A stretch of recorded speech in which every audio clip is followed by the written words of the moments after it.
राधे राधे। आपने कभी ध्यान दिया होगा कि कुछ घरों में कबूतर आकर अंडे देते हैं। वो चुपचाप एक कोना ढूंढते हैं, वहां घोंसला बनाते हैं और फिर दो छोटे छोटे अंडे उसमें रख देते हैं। कई लोग इसे एक सामान्य बात मानते हैं, लेकिन क्या आपने कभी सोचा है कि इसका असर उस घर पर क्या होता है? क्या यह अच्छा संकेत है या बुरा? क्या इससे घर में बरकत आती है या गरीबी का असर पड़ता है? क्या कबूतर का अंडा देना सिर्फ एक पक्षी की प्रक्रिया है या इसके पीछे कोई गहरा रहस्य छुपा हुआ है? आज की इस प्रवचन में हम आपको बताएंगे कि जी घर में कबूतर अंडे देते हैं, उस घर के जीवन में क्या बदलाव आते हैं। लेकिन यह जवाब मैं आपको सीधे नहीं दूंगा, क्योंकि हर उत्तर की गहराई होती है और वह गहराई तभी समझ में आती है जब हम उसे किसी अनुभव, किसी कथा या किसी उदाहरण के माध्यम से जानें।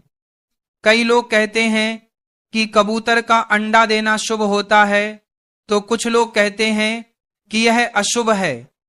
कुछ लोग मानते हैं कि कबूतर शांति का प्रतीक होता है और अगर वह आपके घर में अंडे देता है तो शांति आती है। तो वहीं कुछ लोग डर जाते हैं और सोचते हैं कि कहीं यह किसी समस्या या संकट का संकेत तो नहीं। आप सभी ने देखा होगा कि जहां कबूतर अंडे देते हैं वहां कुछ दिनों तक वे रोज जाते हैं, अपने अंडों की देखभाल करते हैं और फिर एक दिन अंडे से बच्चे निकल आते हैं। ये बच्चे कुछ समय बाद उड़ जाते हैं, लेकिन क्या आपने कभी यह सोचा है कि इस बीच घर के लोगों के जीवन में क्या घट रहा होता है? क्या कोई बदलाव होता है? क्या उस समय घर में खुशहाली आती है या परेशानी बढ़ती है? कुछ बुजुर्ग लोग कहते हैं कि अगर कबूतर ने आपके घर में अंडे दिए हैं तो वह घर शांत और स्थिर हो गया है। कुछ कहते हैं कि इसका मतलब है कि आपके घर में ऊर्जा का संतुलन बिगड़ गया है।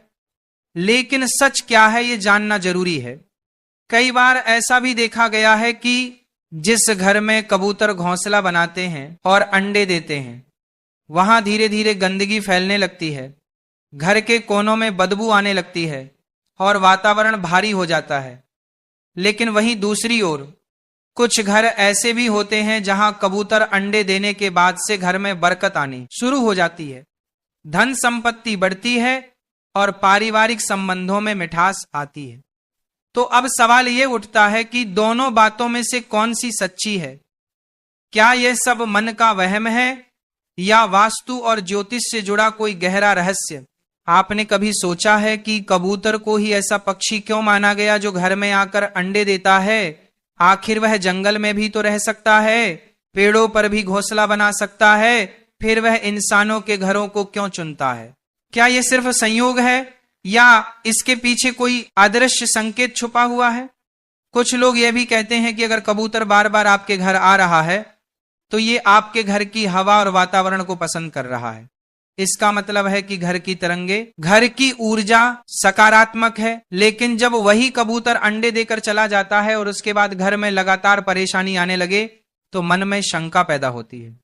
क्या आपने कभी देखा है कि जब कबूतर अंडे देते हैं तब आपके घर में किस तरह की घटनाएं घटती हैं? क्या घर में कलह बढ़ता है? क्या घर के लोग बीमार रहने लगते हैं या फिर कोई बड़ा नुकसान होता है या फिर इसके उलट? क्या कभी आपने यह भी देखा है कि उसी समय घर में कोई खुशखबरी आई हो, कोई नौकरी लगी हो, कोई नया काम शुरू हुआ हो?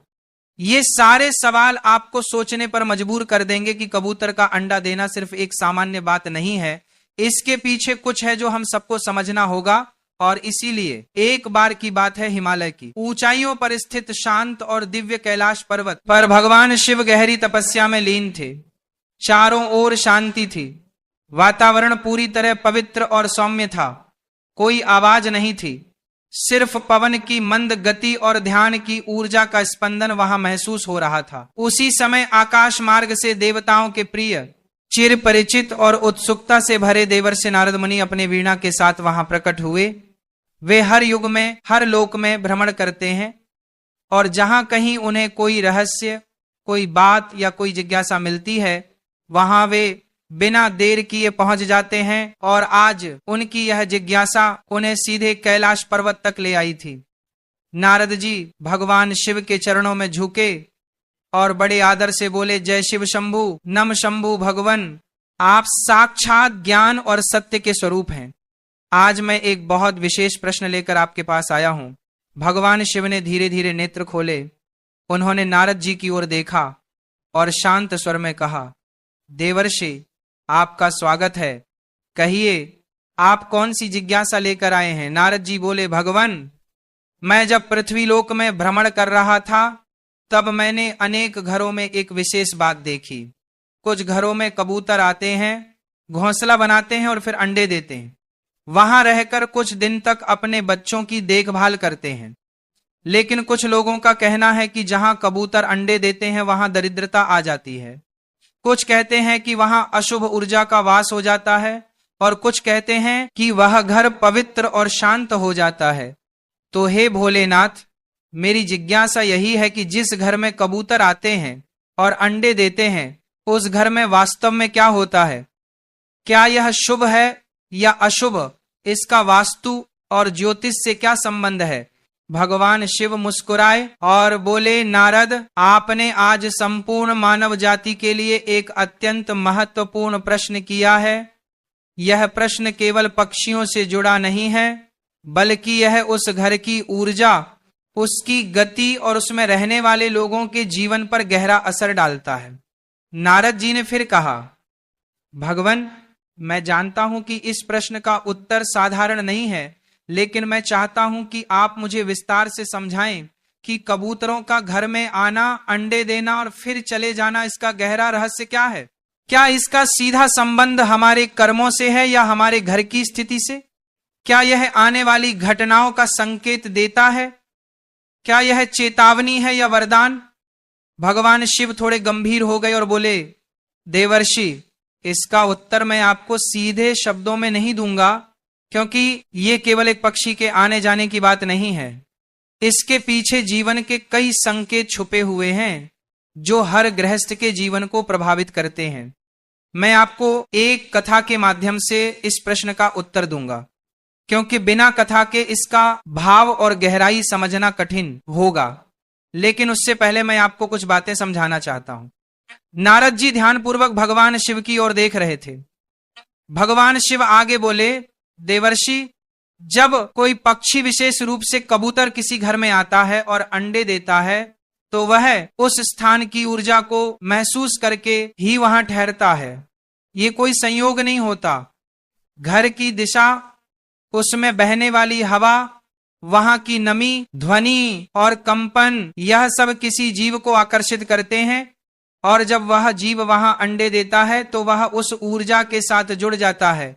नारद जी ने सहमति में सिर हिलाया और कहा, तो इसका अर्थ यह हुआ कि कबूतर का अंडा देना सिर्फ एक प्राकृतिक प्रक्रिया नहीं बल्कि ऊर्जा का संकेत है। भगवान शिव बोले, बिल्कुल देवर्षि, परंतु यह ऊर्जा सकारात्मक है या नकारात्मक, इसका निर्धारण कई बातों पर निर्भर करता है, जैसे उस घर के लोगों का व्यवहार, उनका सोचने का तरीका, उनका कर्म और उनके घर की वास्तु स्थिति। नारद जी की उत्सुकता अब और बढ़ गई थी। उन्होंने पूछा, भगवान, क्या यह भी संभव है कि किसी घर में अगर नकारात्मक ऊर्जा हो तो कबूतर वहां अंडे देने नहीं आते, या यदि वे आ जाएं तो उनके अंडे देना किसी प्रकार की चेतावनी हो? भगवान शिव बोले, यह भी संभव है, लेकिन हर स्थिति में अर्थ अलग होता है, इसलिए मैं आपको यह सब एक कथा के माध्यम से विस्तार से समझाऊंगा। कथा के माध्यम से मैं आपको यह भी बताऊंगा कि कबूतरों का घर में आना किस प्रकार जीवन की दिशा को बदल सकता है, कभी शुभ तो कभी अशुभ। नारद जी बोले, भगवान, मैं आपकी कथा सुनने को पूरी तरह तैयार हूं। कृपया मुझे वह ज्ञान दें जिससे मैं इस रहस्य को पूर्ण रूप से समझ सकूं और आगे जाकर इसे लोकहित में बांट सकूं। भगवान शिव बोले, देवर्षि, कथा आरंभ करने से पहले मैं चाहता हूं कि आप इस विषय को गहराई से समझने के लिए अपना मन एकाग्र करें, क्योंकि यह केवल कहानी नहीं होगी। यह जीवन के उन संकेतों का ज्ञान है जिसे लोग अक्सर अनदेखा कर देते हैं। नारद जी ने मुस्कुरा कर कहा, भगवान, मैं तैयार हूं। आप जो उचित समझें, कृपया वह कथा आरंभ कीजिए। बहुत समय पहले की बात है। उत्तर भारत के एक छोटे से गांव में एक गरीब किसान रहता था। नाम था रघुनाथ। रघुनाथ का जीवन बहुत ही साधारण था। वह मिट्टी का बना हुआ छोटा सा घर, टूटी फूटी चारपाई, एक पुराना चूल्हा और 2 समय की रोटी के लिए खेत में मेहनत करने वाला इंसान था। उसके पास ना ज्यादा जमीन थी, ना जानवर, ना कोई बड़ी कमाई, बस एक छोटी सी झोपड़ी और अपने भाग्य पर भरोसा। उसकी पत्नी सरला बहुत मेहनती थी और उसके 2 छोटे छोटे बच्चे थे, एक बेटा और एक बेटी। रघुनाथ का दिन सूरज उगने से पहले शुरू होता था और शाम को अंधेरा होते ही खत्म हो जाता था। वह खेतों में काम करता, बीज बोता, जुताई करता, लेकिन उसकी जिंदगी में कभी भी बरकत नहीं आई। जब भी कुछ अच्छा होने लगता, कोई ना कोई परेशानी जरूर आ जाती। कभी सूखा पड़ता, कभी बैल बीमार हो जाता, कभी साहूकार आकर कर्ज मांगता। लेकिन एक बात खास थी, रघुनाथ बहुत ईमानदार और शुद्ध मन वाला इंसान था। वह कभी किसी का बुरा नहीं सोचता था। हर दिन सुबह सुबह वह अपने घर के बाहर तुलसी के पास दिया जलाता और भगवान से यही प्रार्थना करता, हे ऊपर वाले, मुझे बस इतना दे दे कि मेरे बच्चों को भूखा ना सोना पड़े। एक दिन की बात है, गर्मी के दिन थे। रघुनाथ खेत से लौटकर घर आया। उसने देखा कि घर की छत पर कोने की एक लकड़ी के बीम के पास कुछ सूखी टहनियां और पत्ते जमा हैं। उसने पहले ध्यान नहीं दिया, लेकिन अगले दिन देखा कि वहां एक कबूतर बैठा है। फिर धीरे धीरे 2 कबूतर वहां आने लगे। दिन बीतते बीतते उन्होंने वहां घोंसला बना लिया। सरला ने रघुनाथ से कहा, देखो जी, कबूतर ने हमारे घर में घोंसला बना लिया है, अब लगता है ये यहीं रहने वाले हैं। रघुनाथ ने मुस्कुराकर कहा, रहने दो इन्हें, ये भी तो भगवान के जीव हैं, शायद हमारे घर की शांति इन्हें अच्छी लगी हो। कुछ दिन बाद सरला ने देखा कि घोंसले में 2 अंडे रखे हैं। अब कबूतर रोज आते, बैठते जाते, उनके गूटर गूं की आवाज पूरे घर में गूंजती रहती। घर में कुछ अजीब सा बदलाव महसूस हो रहा था। रघुनाथ और सरला दोनों यह समझ नहीं पा रहे थे कि यह बदलाव अच्छा है या बुरा। पहले कुछ दिनों तक उन्हें ऐसा लगा कि शायद कुछ अच्छा होने वाला है, लेकिन फिर धीरे धीरे समस्याएं बढ़ने लगी। सबसे पहले रघुनाथ के खेत में बोए गए बीज अचानक सूखने लगे। फिर उसका बेटा बुखार से बीमार हो गया और दवाई लाने के लिए जो थोड़ा बहुत पैसा था वह भी खर्च हो गया। कुछ ही दिनों में घर में खाने के लाले पड़ने लगे। रघुनाथ सोच में पड़ गया, क्या ये सब उन कबूतरों के आने से हो रहा है? क्या ये कोई संकेत है? लेकिन उसके मां ने कहा, नहीं, ये तो बस संयोग है। कबूतर क्या करेंगे किसी का बुरा, ये तो शांति के प्रतीक है। लेकिन गांव के कुछ बुजुर्गों ने कहना शुरू कर दिया, रघुनाथ, तेरे घर कबूतर अंडे दे रहे हैं, ये अच्छा नहीं है, ये दरिद्रता का संकेत है, जल्दी से वह घोंसला हटा दे। रघुनाथ दुविधा में था। वह कबूतरों को नुकसान नहीं पहुंचाना चाहता था, लेकिन बच्चों की भूख, पत्नी की चिंता और खुद की थकावट उसे अंदर से तोड़ रही थी। एक रात वह घर के आंगन में बैठा हुआ था। आसमान में चांद आधा था, कबूतर गुटर गूं कर रहे थे। उसने कबूतरों की ओर देखा और धीरे से कहा, अगर तुम्हारे होने से मेरे घर में कष्ट आ रहा है तो मुझे माफ करना, लेकिन मैं तुम्हें कैसे निकालूं? तुम भी तो मेरी ही तरह इस धरती के जीव हो। उसकी आंखों में आंसू थे। वह थक चुका था गरीबी से, सवालों से और अपनों की तकलीफ से। कुछ दिन और बीते, सरला की तबीयत भी बिगड़ने लगी। अब रघुनाथ ने निश्चय किया कि वह गांव के मंदिर में जाकर साधु बाबा से मिलेगा, जो हर शनिवार गांव के बाहर आते थे और लोगों की बातें सुनते थे। लेकिन शनिवार आने से पहले ही कुछ ऐसा हुआ जिसने रघुनाथ को अंदर तक हिला दिया। एक रात तेज आंधी आई, बारिश भी तेज हुई। घोंसले से एक अंडा नीचे गिर गया और टूट गया। दूसरे दिन वह जब उठा तो उसकी बेटी की तबीयत अचानक खराब हो गई और वह बेहोश हो गई। अब रघुनाथ ने तय कर लिया, अब और नहीं, अब मैं किसी ज्ञानी संत से जाकर पूछूंगा कि यह सब क्यों हो रहा है। क्या सच में कबूतर का अंडा देना मेरे जीवन में कोई अशुभता ला रहा है? तभी जैसे भाग्य ने सुन लिया हो, गांव में खबर आई कि बहुत दूर से एक दिव्य संत गांव में पधारने वाले हैं। सुनते ही रघुनाथ की आंखों में उम्मीद की किरण जागी। वह मन ही मन सोचने लगा, अगर वे संत हमारे गांव आएंगे तो मैं उनके चरणों में बैठकर अपनी बात कहूंगा, चाहे मुझे कितनी भी भीड़ में खड़ा रहना पड़े, मैं उनके पास जरूर जाऊंगा। और जैसे ही वह दिन आया, पूरा गांव उनकी एक झलक पाने के लिए मंदिर की ओर दौड़ा। रघुनाथ भी भीड़ में था। अब कथा के उस मोड़ पर आते हैं जहां गांव में पधारे दिव्य संत जी और रघुनाथ अपनी सारी पीड़ा, अपने सारे प्रश्न लेकर उनके चरणों में जाकर बैठा। मंदिर के बाहर बड़ी भीड़ थी, लेकिन संत जी ने जब अपनी आंखें खोली तो उनकी दृष्टि सीधे रघुनाथ पर पड़ी। वे मुस्कुराए और अपने हाथ से संकेत किया, बेटा आओ, मुझे तुमसे कुछ कहना है। रघुनाथ कांपते हुए भीड़ को चीरता हुआ उनके पास गया और उनके चरणों में झुक गया। उसकी आंखों में आंसू थे। रघुनाथ बोला, महाराज मैं बहुत दुखी हूं। मेरे घर में कबूतरों ने घोंसला बनाया, अंडे दिए, और उसके बाद से मेरे जीवन में जैसे दुखों का पहाड़ टूट पड़ा। खेत बर्बाद हो गए, बच्चा बीमार हो गया, पत्नी की तबीयत भी खराब है। कुछ लोग कहते हैं कि कबूतर का अंडा देना अशुभ होता है, लेकिन मैं समझ नहीं पा रहा कि सच क्या है। कृपा करके मुझे मार्ग दिखाइए। संत जी ने उसकी बात ध्यान से सुनी, फिर शांत स्वर में बोले, बेटा यह प्रश्न सिर्फ तुम्हारा नहीं है, ये प्रश्न तो आज हर उस व्यक्ति का है जिसके घर में कोई पक्षी, खासकर कबूतर आकर अंडा देता है।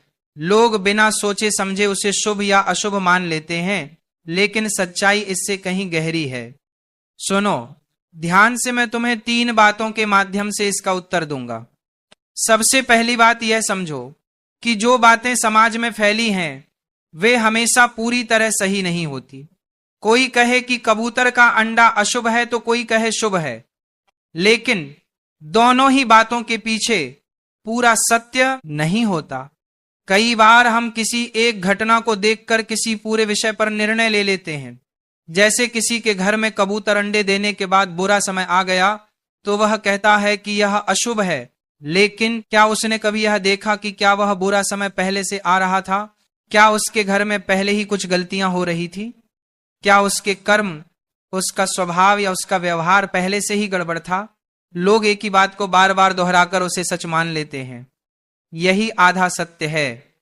इसलिए बेटा, ना तो तुरंत डर जाना और ना ही बिना सोचे उसे भाग्य मान लेना। दूसरी बात जो सबसे जरूरी है, जब कोई पक्षी, खासकर कबूतर तुम्हारे घर में अंडे देता है तो वह कोई संकेत दे रहा होता है। वह पक्षी बिना कारण के नहीं आता।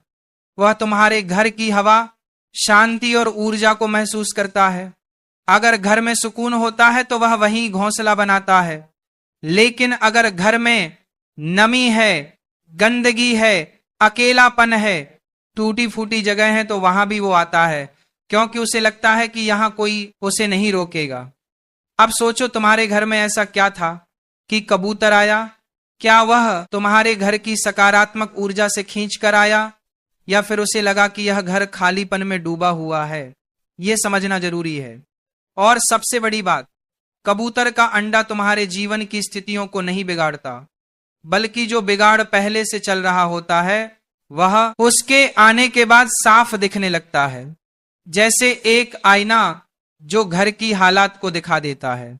तुम्हारे जीवन में जो कठिनाइयां आई वह शायद पहले से आने वाली थी, लेकिन कबूतर ने आकर उसका संकेत दे दिया।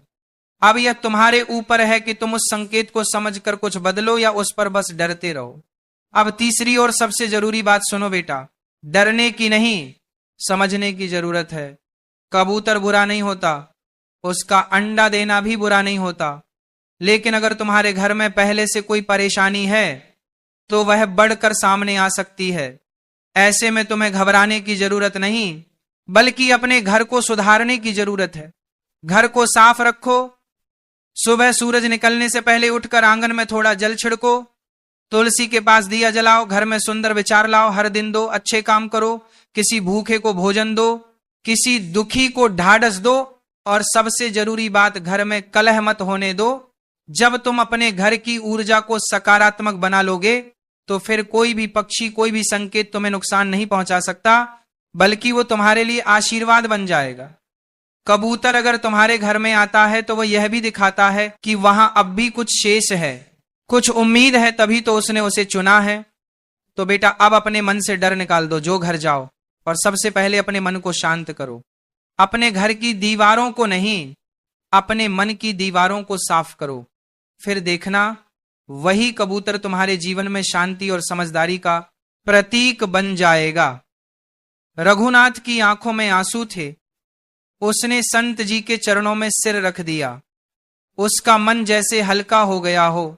उसे अब डर नहीं लग रहा था, बल्कि उसके अंदर कुछ बदल रहा था, सोचने का तरीका, समझने का तरीका। वह बोला, महाराज आपने मेरी आंखें खोल दी। मैं अब घर लौटकर पहले अपने अंदर का डर हटाऊंगा और फिर अपने घर को साफ और शांत बनाऊंगा। संत जी ने मुस्कुराकर आशीर्वाद दिया और कहा, जाओ बेटा, अपने जीवन को समझो और संवारो।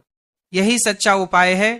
भगवान शिव कथा समाप्त करते हुए नारद जी की ओर देखते हैं और मुस्कुराकर कहते हैं, नारद जी, अब मैं उम्मीद करता हूं कि तुम्हारे सभी प्रश्नों का उत्तर मिल गया होगा।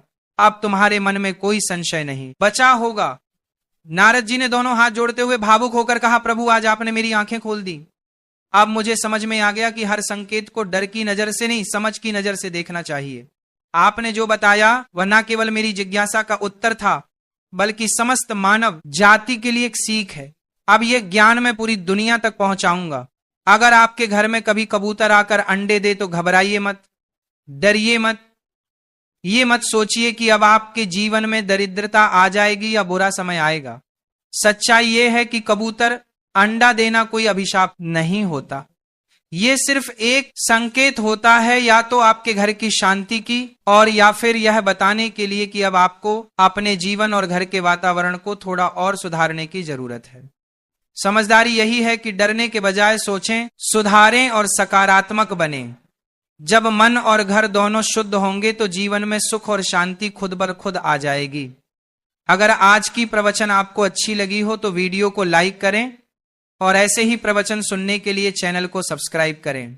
बोलो राधे राधे।